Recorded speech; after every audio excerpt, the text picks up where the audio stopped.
A Japanese reporter asked, Why didn't you tell US allies like Japan about the war before attacking Iran? and he turned around and said, well, who knows better about surprise than Japan? Why didn't you tell me about Pearl Harbor? what was the response to this? Prime Minister Takaichi should have responded in some way, say something. Critics of her might say she's a taiko mochi.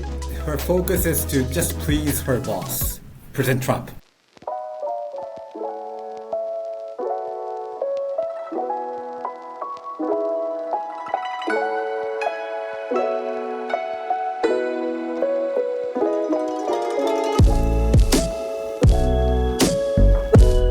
Hey Ryan, how are you? Hi, great. Konnichiwa. Konbawa, it's good to see you. I'm Greg Beichman from the Turney's podcast. This is our inaugural edition, and I'm joined by Ryan Takeshita, a pretty big deal in Japan, one of the country's top newscasters, former editor of the Huffington Post, and also ran his own startup called Pivot, where he really made waves in Japan's media world, creating some of the first YouTube native content in the country. So it's really good to see you, Ryan. Thank you. So I think you made a kind introduction, but I started my career as a news reporter, very traditional. It's like the equivalent of New York Times in Japan.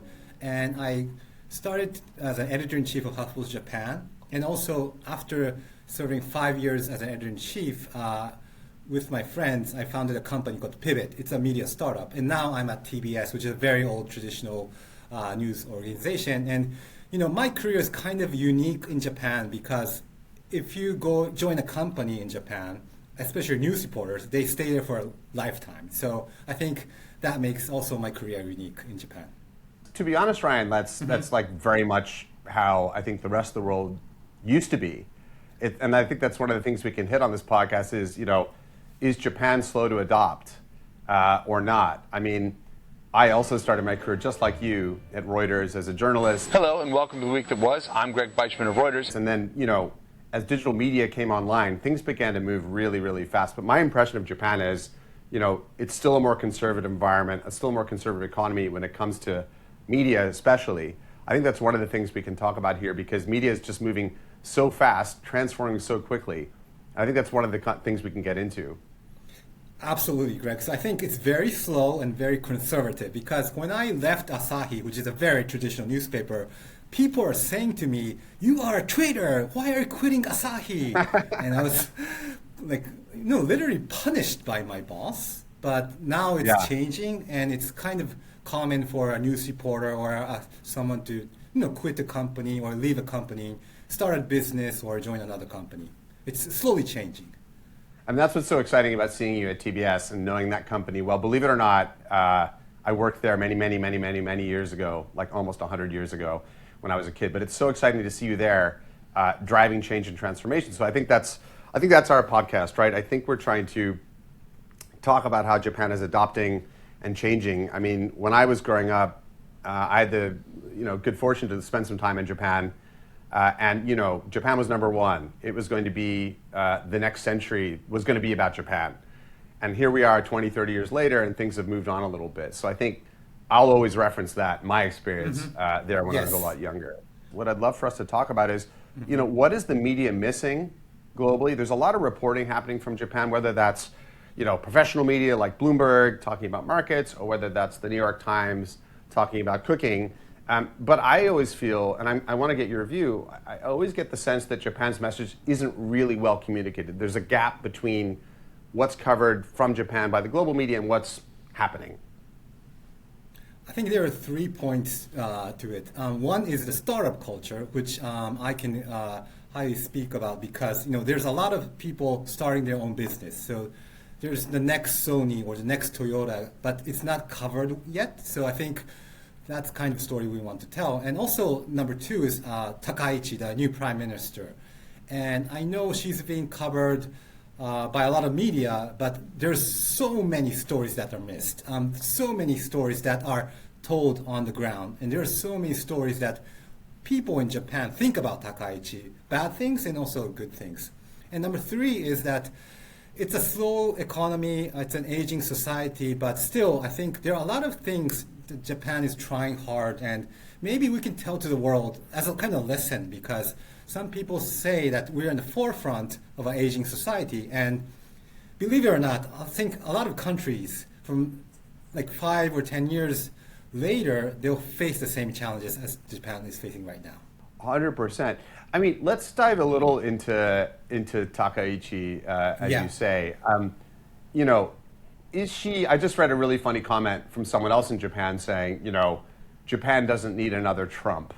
I mean, is she Japan's Trump, or is that really unfair?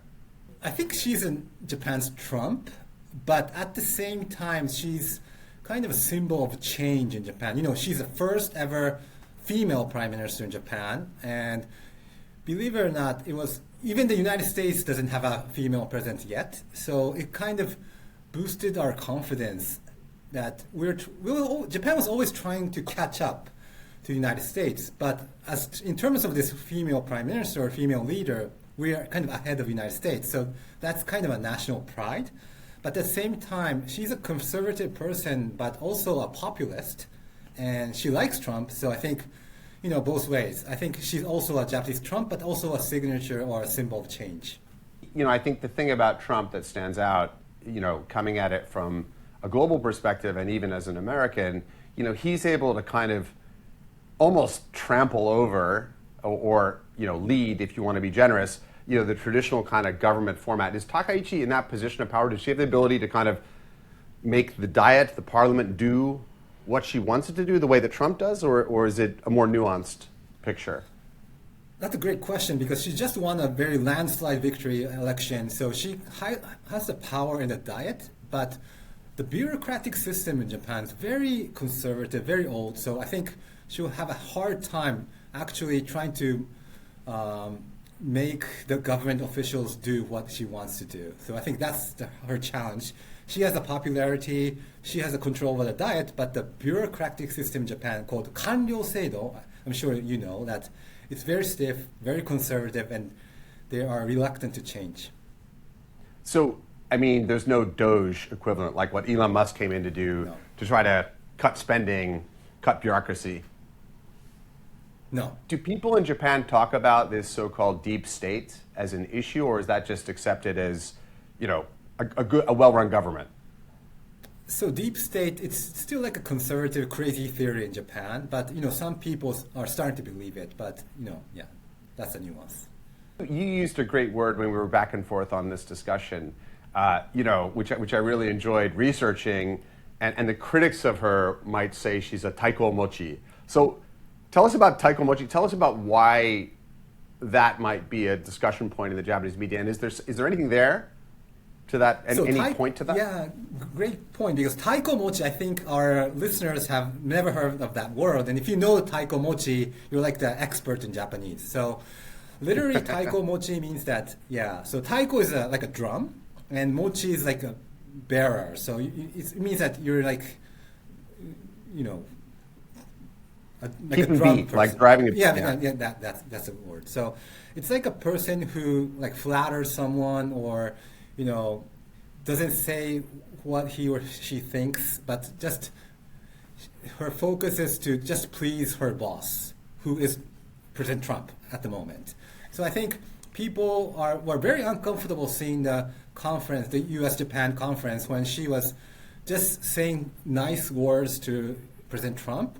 She even called him Donald, and she was saying that, "Oh, Donald, you can change the world," or something. So some critics in Japan say that she was a taiko mochi, who thinks that she was just flattering President Trump. I saw a great picture of her kind of like jumping up and down when she was about to go in to the state dinner. They were playing music. But then during the press conference with Trump, a Japanese reporter asked him, you know, how come you didn't tell allies about the invasion of Iran? And he turned around and said, well, Japan shouldn't ask. I mean, aren't you guys, you know, the guys who pull surprises all the time? Look, didn't you bomb Pearl Harbor? You didn't tell us about Pearl Harbor. What was the response to this? So it's a very difficult topic, and what puzzled me was, well, I kind of felt uncomfortable because the President Trump said it like a joke. You know, he was kind of laughing, and I mean, he is like a drunk uncle in those situations, right? Yeah. Okay. So I think Prime Minister Takaichi should have responded in some way, but not being like a fight. Like we saw what happened between President Trump and President Zelensky of Ukraine. So Yeah. not like Yeah. a fight, but say something, because Pearl Harbor is a very, a historical, very serious topic in Japan, and especially President Obama and Prime Minister Abe visited That's right. Pearl Harbor, and that was kind Yeah, of a together. unification for us. It was a very historical, important moment for us, but it kind of ruined that moment. So I think Takaichi should have responded, and first of all, What would she we have cannot said, though, joke. Ryan? What could she Well, have I said? can say that even we have experienced Pearl Harbor, we have been friends, U.S. and Japan have been friends for 70, 80 years, so that's the past. Maybe we can say that, yeah. It's not a topic we can joke about. Yeah, no, I saw it too. I was like, holy smokes. I mean, I was Yeah. kind of, in some ways, happy to see her not say much, but I can totally understand your point. Like, I guess like avoiding a Zelensky moment was probably top of mind given energy prices, the ask for the Hormuz Straits ships, China. I guess she was more like, okay, let's keep it quiet, Yeah. be the Taiko Mochi. But yeah, really interesting moment. I mean, not the first politician to have something like that happen. No, and, but certain, Pearl and probably Harbor, not you the cannot last. be a taiko mochi, especially talking about Pearl Harbor. No taiko mochi. Okay. Everyone from Mark Zuckerberg at Facebook to, other prime ministers and presidents have brought gifts. It seems to be standard operating procedure. Do you think she can be forgiven by the media, by Japanese people? They understand it?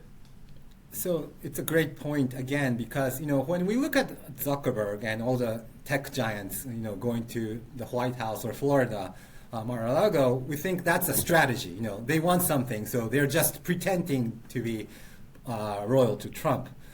But for Takaichi, we feel something a different way, because in Japan there's a huge gender gap, and a lot of females or high school students in Japan, which are girls, are kind of discriminated. And in Japan, a lot of people, when you want to go to a higher position, they're mostly men. So in order for a woman or a female to go to a higher position, you have to be a taiko mochi.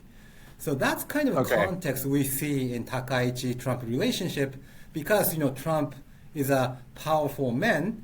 Takaichi was forced to be a taiko mochi, and that's what kind of makes people uncomfortable in Japan, especially the feminists. Got it. Okay. So interesting. So, I guess the question really for Japan right now, you've got this crucial moment. Obviously, since the meeting was planned and the meeting happened, there's been the start of a war in the Persian Gulf with Iran, instigated by the U.S., and just this incredible rise in energy prices. So, on the one hand, it sounds like, the U.S. relationship is still very necessary on the defense side, but now there's this issue of energy prices, which clearly has to impact the thinking. What's your perception of that? I mean, is Japan going to send ships to the Hormuz Straits?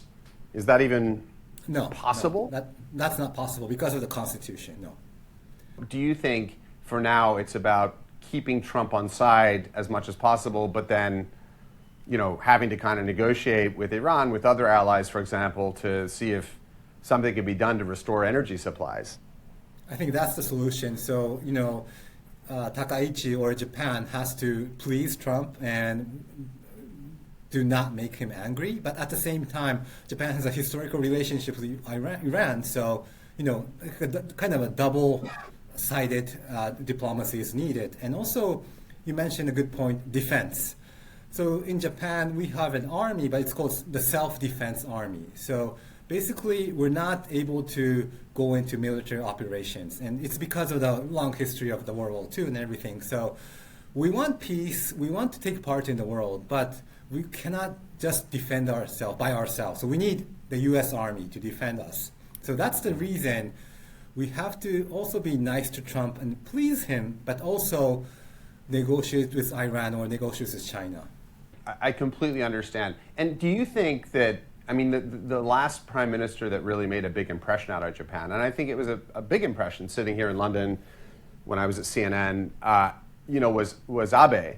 Yeah, definitely. And Yes, and absolutely. people speak about her as a protege of Abe. Like, will she be able to rise to that level? Do you think she'll exceed it? Like, what's your take on her? I think she will exceed him in a way because her fans are, Abe was thought to be a kind of conservative, very, not a nationalist, but very conservative, very tough on defense. And Takaichi also follows that policy, but at the same time, she has kind of a soft image in Japan. She's a very, great YouTuber. She's active on X, social media. So compared to Abe, she's more friendly and seems like a normal person because, Abe was from a political family. He was a political elite. But Takaichi, she was from like a regular salaryman. We call it just a salaryman, like a regular family. So people feel kind of close to Takaichi. And maybe that will become her strength of having support from the public and also the young people in Japan. So if you zoom out like a little bit, Japan sitting next to China, China obviously making a lot of noise about Taiwan. Obviously the Chinese economy is just an absolute gigantic beast these days, whether it's robotics, whether it's EVs, it's an absolutely huge force on the planet. And it seems to want to take Taiwan. It seems to have certain strategic goals. What do you think Japan's goals are? Like, are we ever going to see a Japan that looks like the 90s again, or are we really looking at a different strategy, a different ethos, like a different set of goals for the country? I think going back to the 90s is impossible. So, Japan can never be like an economic superpower, given the fact that China is such a superpower right now. But I think Japan should act as a middle power. Like, the Prime Minister of Canada said that I think Japan can be the leader of the middle powers and be like a negotiator. So if something happens between China and the United States, Japan can take part in and, becoming the middle person or the middle country and negotiating both sides. Or if something happens in the Middle East, Japan also has a good relationship with other countries in the Middle East, so Japan can also be a negotiator. So I think negotiator, facilitator, like a middle country, middle power is the next path for Japan. But it's interesting. So if I think about that, like, on the one hand, I completely understand. I mean, it's a shrinking population, as you said. It's an aging society, and the hunger, maybe the dynamism isn't there. At the same time, you mentioned the startup culture, and it strikes me that the startup culture in the U.S. and in China is probably the strongest, right? And there's still a hunger there. So, do you think that this kind of let's be in the middle, like let's just be a calm, happy country? How do you think that will help or support the world of startups? Because we've talked about that before, and it's not easy, right, to get a startup, even to open a bank account for a startup. So how does that kind of psychology play into the overall, that environment, like the startup world or new, I mean, so much technology coming out in Japan, and yet it seems to have lost its speed a little bit, is my perception.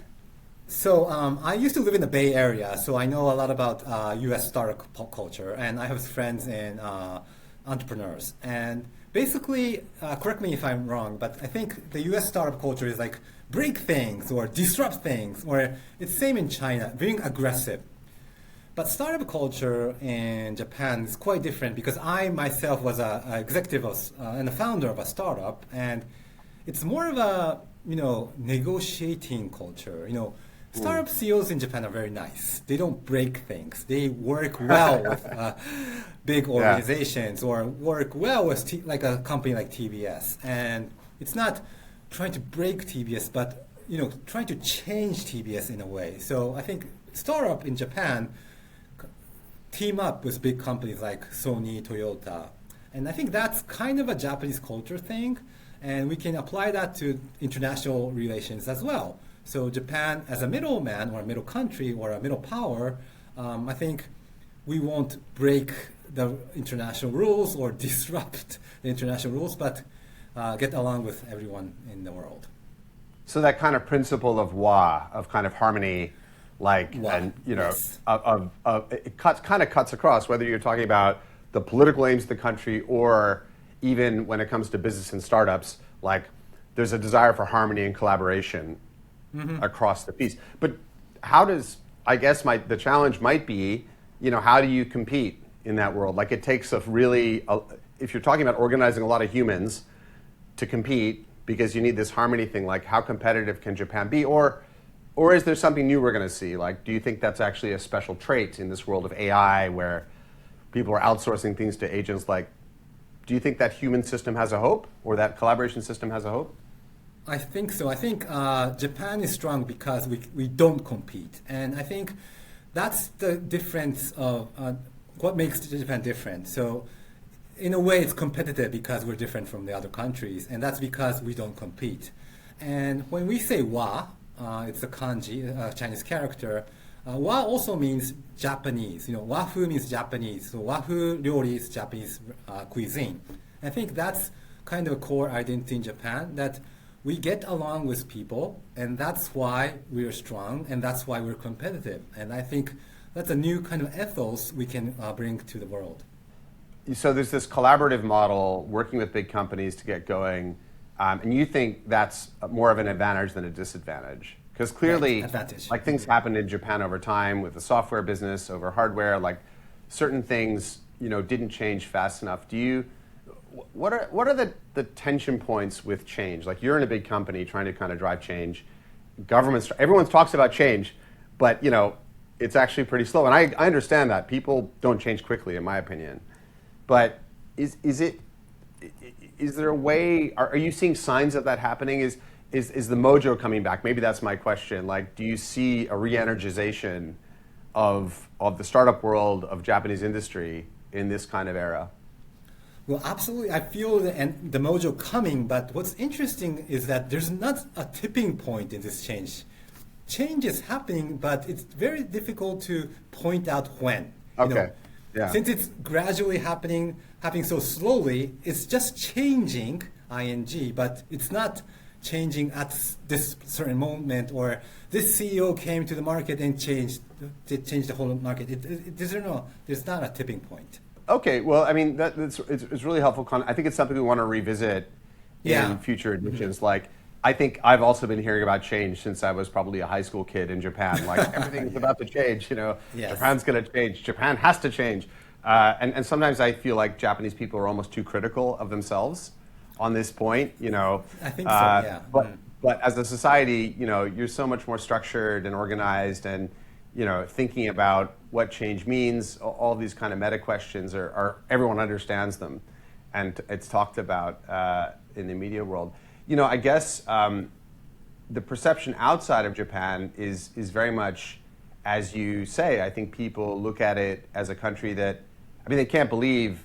They know all the brands, they know how strong it was in the 80s and 90s, and I think sometimes they wonder what happened. But the popularity of the culture is something that has really left a mark on the world. It's just amazing to me, the number of people, the number of Japanese restaurants in London or New York, the number of people going to Japan, which is something I want to ask you about,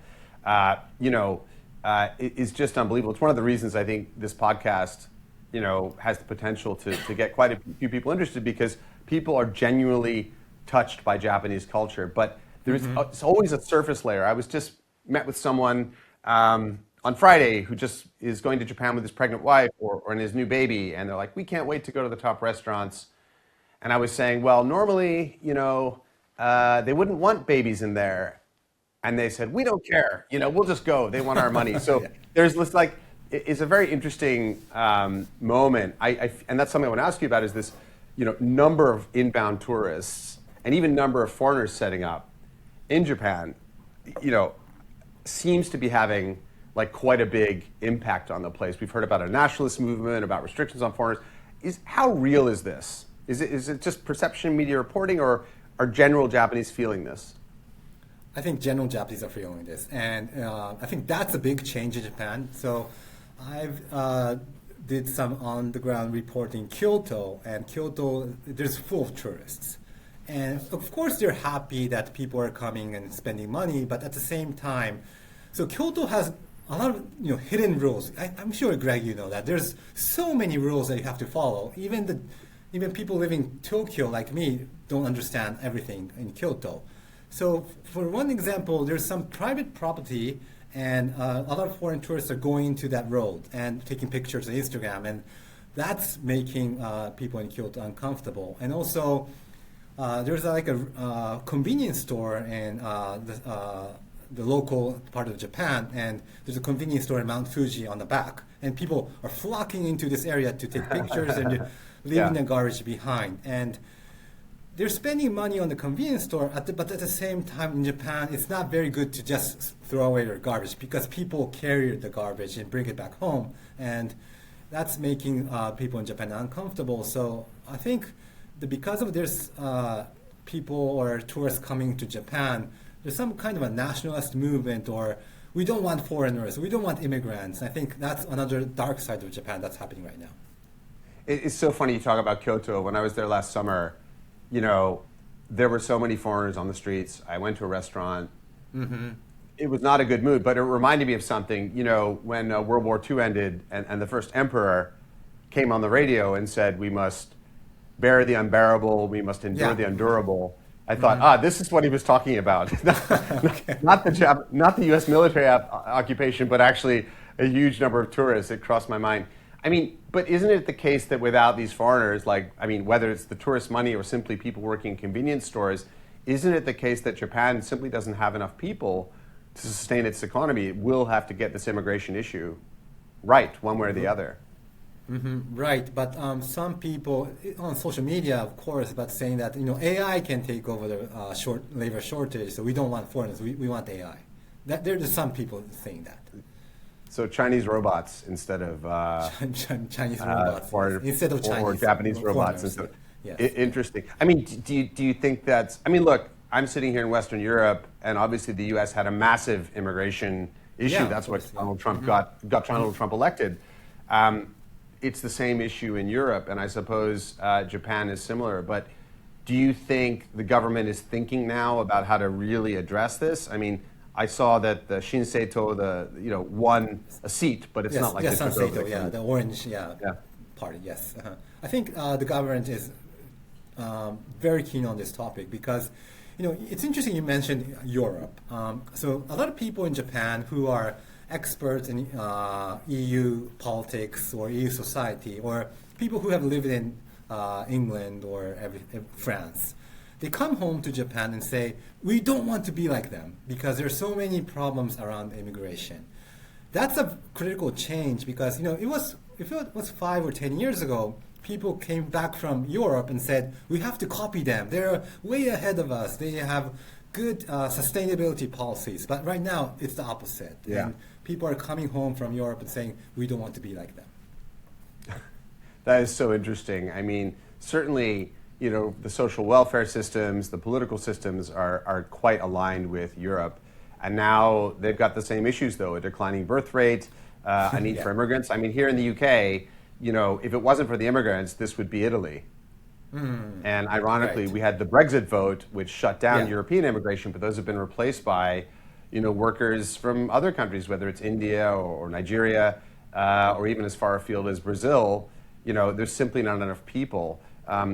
I guess, you know, if robots can replace immigration, maybe people will be happier. But that feels like you're opening up another can of worms, right? If we're working with robots. So, Greg, what's your opinion? Because, you know, Greg, you are a gaikokujin in Japanese foreigner, and you come to Japan often. Do you feel you're not being welcomed, or what's your honest? It's a super good question, Ryan. And, you know, I was one of those people. I speak Japanese. You know, I was always very proud of that. Your Japanese are very good.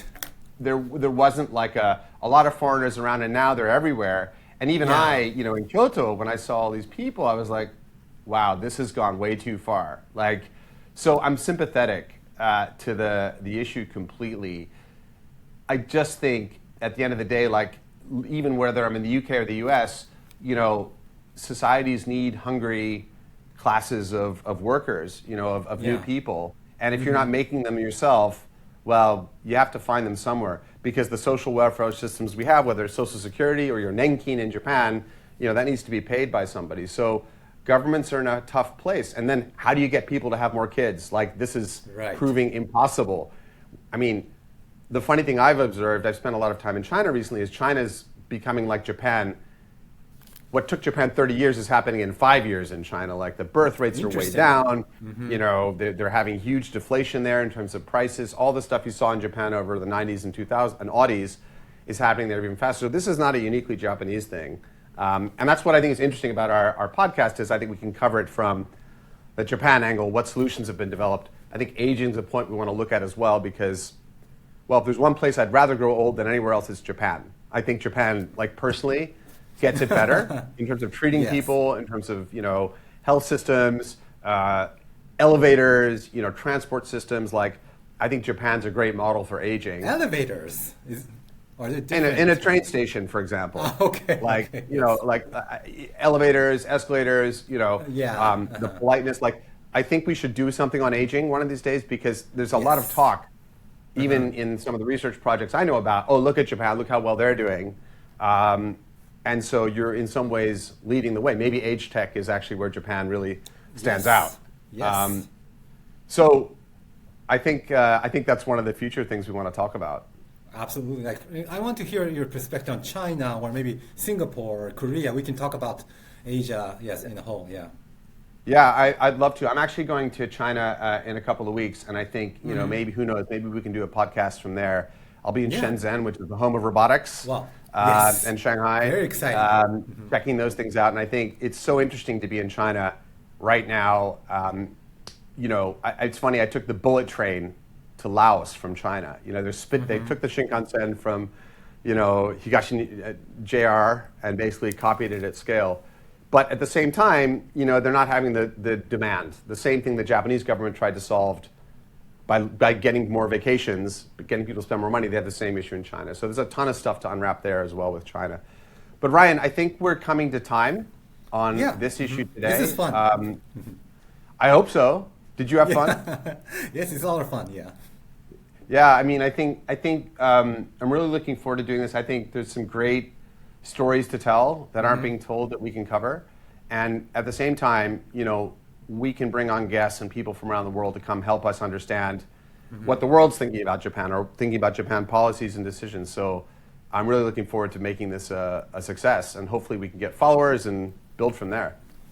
Yeah, because I think this is a very important project because, a lot of reporters or journalists in Japan do not speak English. So there's so many stories that are not told, and we have to speak out and tell the world, this is what's happening in Japan. So I think this would be an awesome podcast. And I wish a lot of people leave us some comments and, say something we should cover or any questions. I think we're more than welcome to hear those views. Ryan, I want to be your taiko mochi. Okay. And you be mine. Yes, I'll be your taiko mochi. Yeah. Great stuff. Okay, really, really good to see you. I think we'll wrap it up there. Thank you. Okay, thank you.